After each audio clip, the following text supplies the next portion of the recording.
പത്തനംതിട്ട പെരുന്നാട് മടത്തുംമൂഴിയിൽ നടന്ന കത്തിക്കുത്തിൽ യുവാവ് കൊല്ലപ്പെട്ടു. CITU പ്രവർത്തകൻ ജിതിനാണ് കൊല്ലപ്പെട്ടത്. CK അഭിലാൽ ചേർന്നുണ്ട് കൂടുതൽ വിവരങ്ങളുമായി. അഭിലാൽ, ഈ കൊലപാതകത്തിലേക്ക് നയിച്ച കാരണം എന്താണ്?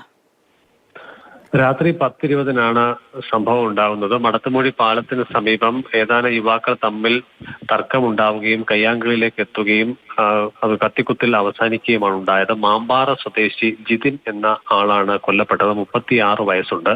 CITU പ്രവർത്തകനും DYFIയുടെ മേഖലാ കമ്മിറ്റി മുൻ അംഗവുമായിട്ടുള്ള ആളാണ്. ജിതിനെ ഗുരുതരമായി പരിക്കേറ്റതിനെ തുടർന്ന് പെരുന്നാട്ടിലെ ഒരു ആശുപത്രിയിലാണ് ആദ്യം എത്തിച്ചത്. അവിടെ നിന്നും പത്തനംതിട്ടയിലെ സ്വകാര്യ ആശുപത്രിയിലേക്ക് കൊണ്ടുവരും വഴി മരണം സംഭവിച്ചു എന്നുള്ളതാണ് നമുക്ക് ലഭ്യമാകുന്ന വിവരം. അതേസമയം ഈ കത്തിക്കുത്തിലേക്ക് നയിച്ച യഥാർത്ഥ കാരണം എന്താണ് എന്നത് സംബന്ധിച്ച് പോലീസിനും വ്യക്തമായ ഒരു വിവരം ലഭ്യമാകാനുണ്ട്. ഈ ജിതിനെ ആക്രമിച്ച സംഘത്തിൽ വിഷ്ണു എന്നുള്ള ആളാണ് കുത്തിയത് എന്നുള്ളതാണ് CITU DYFI പ്രവർത്തകരും നമുക്ക് ലഭ്യമാകുന്ന വിവരം.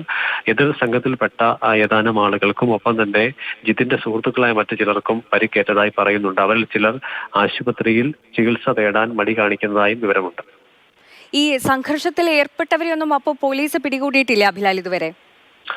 രാത്രി 10:20-നാണ് ഈ അക്രമ സംഭവം ഉണ്ടാകുന്നത്. അറിഞ്ഞ് പോലീസ് സ്ഥലത്തെത്തുമ്പോഴേക്കും ജിതിനെ ആശുപത്രിയിലേക്ക് മാറ്റിയിരുന്നു. സംഭവ സ്ഥലത്ത് നിന്നും പ്രതികളെന്ന് സംശയിക്കുന്ന ആളുകൾ അന്നേരം തന്നെ കടന്നിരുന്നു. അവർ ഒളിവിൽ പോകാനുള്ള സാധ്യതയാണുള്ളത്. പ്രത്യേകിച്ചും ആക്രമണത്തിന് ഇരയായ ആൾ കൊല്ലപ്പെട്ടു എന്നുള്ള വിവരം വരുന്നതിനാൽ തന്നെ പോലീസിന്റെ നടപടികൾ വേഗത്തിൽ ഉണ്ടാകാനുള്ള സാധ്യത കണക്കിലെടുത്ത് അവർ സ്ഥലത്തു നിന്നും മാറിയിട്ടുണ്ടാകാനുള്ള സാധ്യത തള്ളിക്കളയാനാകില്ല. അതേസമയം തന്നെ അക്രമികളെ എത്രയും വേഗം പിടികൂടാൻ വേണ്ടിയുള്ള ശ്രമത്തിലേക്ക് നടപടികൾ പുരോഗമിക്കുന്നതായാണ് പെരുന്നാട് പോലീസ് വിശദീകരിക്കുന്നത്.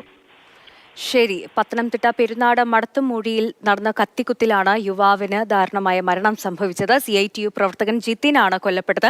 കുറച്ച് യുവാക്കൾ തമ്മിലുണ്ടായ തർക്കമാണ് ഈ ഒരു കൊലപാതകത്തിലേക്ക് നയിച്ചത്. പക്ഷേ